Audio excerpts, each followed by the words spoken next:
Alright, football fanatics, welcome to World Cup lore. I'm absolutely buzzing to kick off this series because we're about to embark on something massive. Over the next year, we're diving deep into the histories of all 48 nations heading to the 2026 World Cup. That's right, 48 videos, 48 stories, 48 nations with dreams of glory on North American soil. And where better to start than with the reigning champions? The team that gave us the greatest World Cup final ever played. The nation that turned heartbreak into destiny. We're talking about Argentina, La Albiceleste, the team with 3 stars above their crest. But here's the thing. If you're watching from the States, Canada, or Mexico, the host nations, chances are you know Messi. Maybe you've heard of Maradona, but do you really know the full story? The decades of brilliance, the controversies, the near misses, and the moments that made millions cry, that's exactly why we're here. Before these teams step onto your home soil, in 2026, you need to know their lore. So here's what I need from you right now. Hit that subscribe button. We're building something special here, and you don't want to miss a single episode. Drop a like if you're ready for this journey. And here's the big one. Comment below. Which country should we cover next? Brazil? France? Maybe you want to see the underdogs like Morocco or Japan? Tell us what you want. Oh, and one more thing. Let us know where you're watching from. Are you in the States getting ready to host? Somewhere in Europe? Down in South America? Or maybe you're watching from Oceania at some ungodly hour? Drop your location in the comments. I want to see just how global this community is. Now let's rewind the clock to 1930. And I promise you, by the end of this video, you'll understand why Argentina's story is one of the most compelling in football history. Picture this. It's July 30th, 1930. Montevideo, Uruguay. The very first World Cup final is about to kick off, and standing on opposite sides of the pitch are 2 nations separated by a river, but united by an obsession with football. Uruguay and Argentina. Now, here's something that'll blow your mind. There were only 13 teams at this first World Cup. 13. Today we've got 48. Back then, European teams couldn't be bothered to make the 3-week boat journey across the Atlantic. Their loss, because they missed witnessing history. Argentina had absolutely demolished their opponents in the group stage. They beat France 5-1, smashed Mexico 6-3, and crushed Chile 3-1. The star of the show, a man named Guillermo Stabile, who would finish the tournament as the very first Golden Boot winner in World Cup history, with 8 goals. Think about that. The first ever top scorer was Argentine. That's in the DNA. But the final? That was different. That was personal. Argentina versus Uruguay wasn't just a football match. It was a battle for South American supremacy. A clash between 2 nations who both claimed to be the rightful kings of the beautiful game. The match itself was wild. Argentina went into halftime leading 2-1. They were 45 minutes away from being the first ever World Cup champions. But Uruguay had other plans. In the second half, the host came roaring back, scoring 3 goals to win 4-2. Argentina's players were devastated. Their fans were heartbroken. But here's what's crucial. That defeat lit a fire that would burn for nearly half a century. Argentina's performance in 1930 established them as a footballing powerhouse from day one. They weren't building a programme. They were already brilliant. But after that crushing defeat, Argentina made a decision that would haunt them. They refused to participate in the 1934 World Cup in Italy. Political tensions, disagreements with FIFA, and frankly, they were still bitter. They skipped 1938 in France as well. Then came World War II, and the World Cup went on hiatus. When football returned in 1950, Argentina still wasn't ready. They skipped that tournament and the 1954 edition in Switzerland too. Think about it.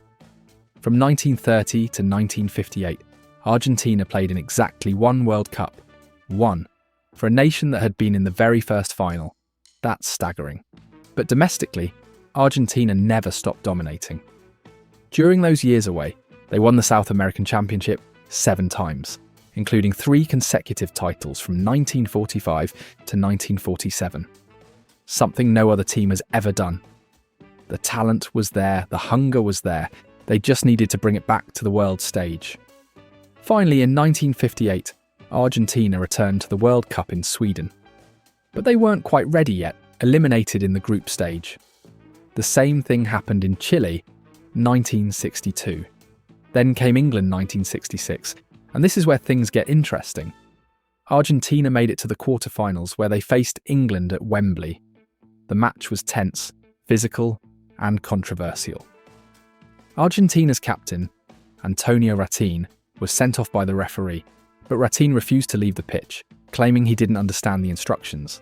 The chaos lasted so long that FIFA introduced red and yellow cards for the 1970 World Cup just to avoid this confusion ever again. Argentina lost that match and were eliminated. But the animosity between Argentina and England, that was just beginning. Remember that, because it becomes crucial 20 years later. In 1974, Argentina reached the second group stage in West Germany, but couldn't make the final. They were close, so close. The question everyone in Argentina was asking became urgent. When would they finally win it? When would they get revenge for 1930? The answer came 4 years later, and it came on home soil. 1978. Argentina. The country was under military rule, and the World Cup was happening amid political tension and controversy. But for 90 minutes at a time, football united a divided nation. The manager was Cesar Luis Menotti, a man who believed in beautiful, attacking football. His captain was Daniel Passarella, a commanding centre-back. But the star was a striker named Mario Kempes, El Matador. Now here's something interesting. Diego Maradona was 17 years old at this point, and already a sensation. But Menotti left him out of the squad, feeling he was too young for the pressure. Imagine leaving out the player who would become arguably the greatest of all time. But Menotti trusted his instincts. Argentina's path to the final had its challenges. In the group stage, they beat Hungary and France but lost to Italy. In the second group stage, they demolished Poland 6-0, held Brazil to a goalless draw, and then beat Peru 6-0 to reach the final, ahead of Brazil on goal difference. That Peru result remains controversial to this day. Their opponents in the final? The Netherlands, the team of total football, though without Johan Cruyff, who had refused to travel to Argentina for personal reasons he wouldn't reveal for 30 years. The final was played at El Monumental in Buenos Aires before a roaring home crowd. Argentina took an early lead through Kempes, but the Dutch equalised. The match went to extra time. Kempes scored again with a brilliant solo goal, and Daniel Bertoni sealed it, 3-1. Argentina were world champions for the first time. Kempes finished as top scorer with 6 goals and won the Golden Ball. 48 years after losing the first World Cup final, Argentina had finally done it. The streets erupted. Millions celebrated. The weight of history had been lifted. Argentina had their first star. But they wanted more. 1982, Spain. Argentina arrived as defending champions, and this time Maradona was there. He was 21, the most expensive player in the world, and expectations were immense. But it all went wrong. Argentina were eliminated in the second group stage. Maradona was kicked and hacked by defenders who knew the only way to stop him was to hurt him. Against Brazil, he was sent off for retaliation. Argentina went home early.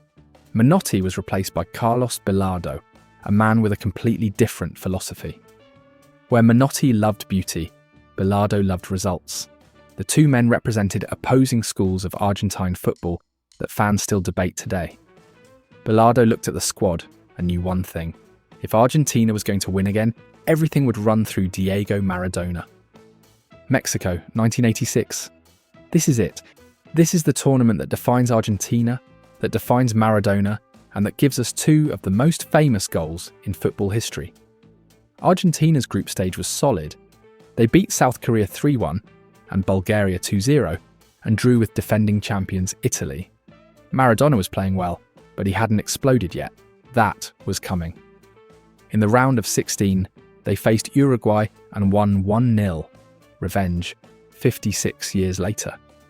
Then came the quarter-final on June 22nd, 1986.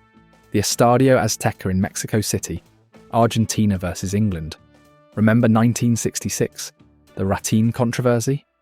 The bad blood? Well, there was something else now. 4 years earlier, in 1982, Argentina and the United Kingdom had fought a war over the Falkland Islands. Argentina lost. The wounds were fresh. This wasn't just football. This was symbolic.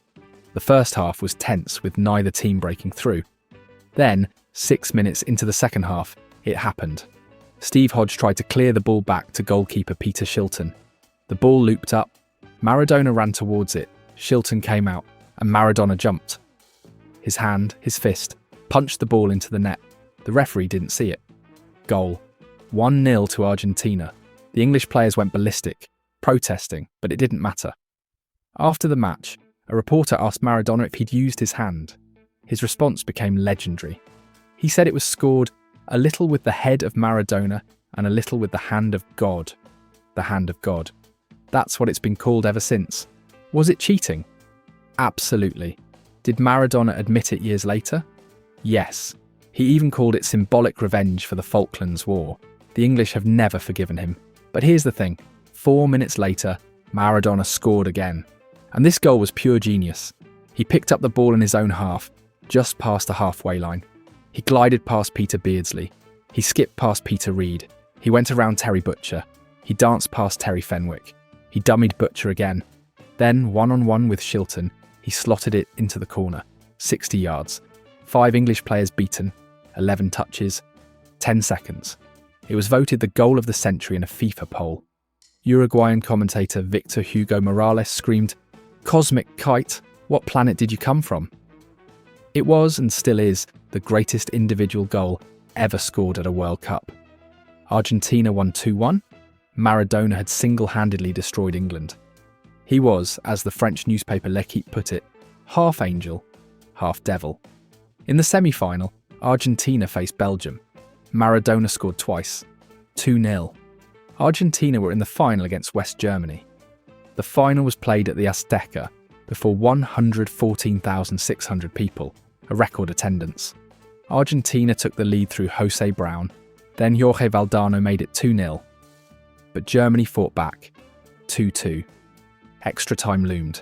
Then, in the 84th minute, Maradona received the ball in midfield. He looked up. He saw Jorge Burruchaga making a run. The perfect through ball split the German defence. Burruchaga, one-on-one, slotted it home. 3-2. Argentina were world champions again. Maradona lifted the trophy, tears streaming down his face. He'd scored 5 goals and assisted 5 more. He won the Golden Ball. It was his World Cup. To this day, it's still called Maradona's World Cup. No player has dominated a tournament like that before or since. Argentina had their second star. 1990. Italy. Argentina arrived as defending champions, but things were different. Maradona was 29, carrying injuries and the weight of personal struggles. The team wasn't as strong, but Maradona dragged them through. They scraped through the group stage, losing to Cameroon in the opener before recovering. In the knockout rounds, they beat Brazil 1-0 in a match that would later become controversial. Brazilian defender Branco claimed he was given water laced with tranquilizers by Argentina's staff during a break in play. Years later, Maradona seemed to confirm this on television, though the Argentine Football Association and coach Bilardo officially denied it. Whether true or not, the controversy added fuel to one of football's fiercest rivalries. Argentina then beat Yugoslavia on penalties, and in the semi-final, they faced host Italy in Naples, where Maradona played his club football. The Italian fans were torn. Argentina won on penalties. The final against West Germany was a horrible match. Scrappy, defensive, tense. Pedro Monzon became the first player ever sent off in a World Cup final. Then Gustavo Dezzotti was sent off too. Argentina finished with 9 men. In the 85th minute, Germany were awarded a controversial penalty. Andreas Bremer scored. 1-0. Germany won. Maradona cried. But this time, they were tears of devastation. Argentina were runners-up. So close but not close enough. 1994. The United States. Maradona was back for one last dance.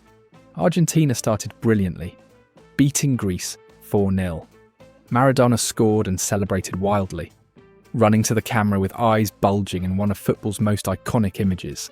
Then they beat Nigeria 2-1. But after that match, Maradona was drug tested. He tested positive for ephedrine, a banned substance. He was thrown out of the tournament. Argentina were shell-shocked. They lost to Romania and were knocked out in the round of 16. It was a tragic end for the greatest player of his generation. Maradona's World Cup career was over. The years that followed were frustrating. 1998 in France, Argentina lost to the Netherlands on penalties. 2002 in South Korea and Japan, they were shockingly eliminated in the group stage. 2006 in Germany, they lost to the hosts on penalties in the quarterfinals. 2010 in South Africa, they lost to Germany 4-0. But during these years, a new star had emerged. A kid from Rosario with a left foot that reminded everyone of Maradona, Lionel Messi. And the question became urgent. Could he win the World Cup? Brazil 2014. This was supposed to be Messi's moment. He was 27, in his prime, the best player on the planet. Argentina's squad was loaded with talent. They had everything. The campaign went smoothly. They topped their group, beat Switzerland in extra time, beat Belgium 1-0, and then faced the Netherlands in the semi-final. It went to penalties. Goalkeeper Sergio Romero saved 2. Argentina were in the final. Their opponents? Germany. For the third time, these nations met in a World Cup final. The match was played at the Maracanã, in Rio, Brazil's sacred stadium. It was tight and tense. Neither team could score in 90 minutes. Then, in the 113th minute of extra time, Argentina. German substitute Mario Götze controlled a cross with his chest and volleyed it past Romero. 1-0. Germany won. Messi was devastated. He won the Golden Ball for Best Player, but he didn't want it. He wanted the trophy. Argentina were runners-up for the third time, and Messi was left wondering if he'd ever lift the World Cup. Russia, 2018. Argentina barely qualified, needing a Messi hat-trick on the final day just to scrape through. The team was in chaos. In the group stage, they drew with Iceland, lost 4-0 to Croatia, and barely beat to Nigeria. In the round of 16, they faced France, and a 19-year-old wonder kid named Kylian Mbappé destroyed them. France won 4-3. Argentina went home. Messi was 31. Time was running out. The whispers grew louder. Would he retire without a World Cup, just like Maradona before him? But something changed. A new manager arrived. Lionel Scaloni, a young coach who believed in the team, who believed in Messi. And in 2021, everything shifted. Argentina won the Copa America, beating Brazil 1-0 in the Maracanã, Messi's first senior international trophy. After 28 years without a major title, Argentina were champions again. The drought was over, the belief returned, and suddenly the impossible felt possible. Qatar 2022. Messi announced this would be his last World Cup, his final chance. The pressure was immense. It was now or never. The opening match was against Saudi Arabia. Argentina took the lead through a Messi penalty. They were cruising. Then, in 5 devastating second-half minutes, Saudi Arabia scored twice. 2-1, one of the biggest World Cup shocks ever. The dream looked dead. But Argentina didn't panic. They regrouped, refocused. They beat Mexico 2-0. They beat Poland 2-0. They topped the group. In the round of 16, they beat Australia 2-1. In the quarter-final came the drama. Argentina faced the Netherlands. It was chaos. Argentina led 2-0, but the Dutch equalised deep in stoppage time. It went to penalties. Emiliano Martinez, the goalkeeper, saved 2 Dutch penalties. Argentina won. In the semi-final, they destroyed Croatia 3-0. Messi was unstoppable. The final. December 18th, 2022. Argentina versus France. Messi versus Mbappé. Master versus apprentice. The Lusail Stadium. 89,000 people. Half the world watching. Argentina dominated. Messi scored a penalty in the 23rd minute. Angel Di Maria made it 2-0 in the 36th with a beautiful finish. France didn't register a single shot on target in the first half. Not one. But then in the 85th minute, everything changed. In 97 seconds, Mbappé scored twice, a penalty, then a volley. 2-2. The greatest World Cup final ever was truly beginning. Extra time. In the 108th minute, Messi poked the ball over the line after a scramble. 3-2. Argentina were 5 minutes from glory. But Mbappé scored a penalty in the 118th minute. His hat-trick. 3-3. Penalties. Argentina had to be perfect. Mbappé scored for France. Messi responded. Cool as ice. France's Coman was saved by Martinez. Dybala scored for Argentina. France's Tchouaméni blazed wide. Paredes scored. If Montiel scored, Argentina were champions.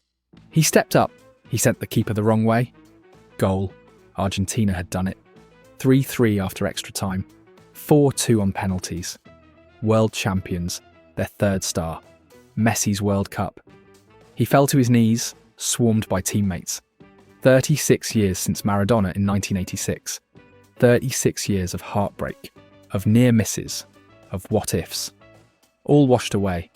Messi lifted the trophy, wearing a black robe, kissing it, holding it high. He finished with 7 goals and 3 assists. He won the Golden Ball for the second time, the only player ever to do so. He scored in every knockout round match. He became the first to score in the round of 16, quarter-final, semi-final, and final in a single tournament. Mbappé scored 8 goals, won the Golden Boot, and became only the second player to score a hat-trick in a World Cup final. But he lost, and for Messi that made all the difference. So there you have it. Argentina's World Cup story. From the heartbreak of 1930 to the glory of 2022. From Stabile to Kempes to Maradona to Messi. 3 world titles, 3 runners-up finishes, and more drama than any script could capture. They've given us the hand of God and the goal of the century. They've given us the greatest World Cup final ever played. They've given us legends and moments that made millions cry tears of both joy and sorrow. In 2026, they'll arrive in North America as defending champions. Messi probably won't be there. The era is over, but Argentina will still be dangerous. They always are. Because this is a nation that lives and breathes football, where every kid dreams of wearing that sky blue and white shirt, a nation with 3 stars and hunger for a 4th. That's Argentina. That's their law. Now, your turn. Did this blow your mind? Then smash that subscribe button because we've got 47 more nations to cover. Brazil, France, Germany, England, all the giants, plus the underdogs with stories you've never heard. Comment below. Which country next? And tell us where you're watching from. Let's see how global this community is. Thanks for watching World Cup Lore. See you in the next one.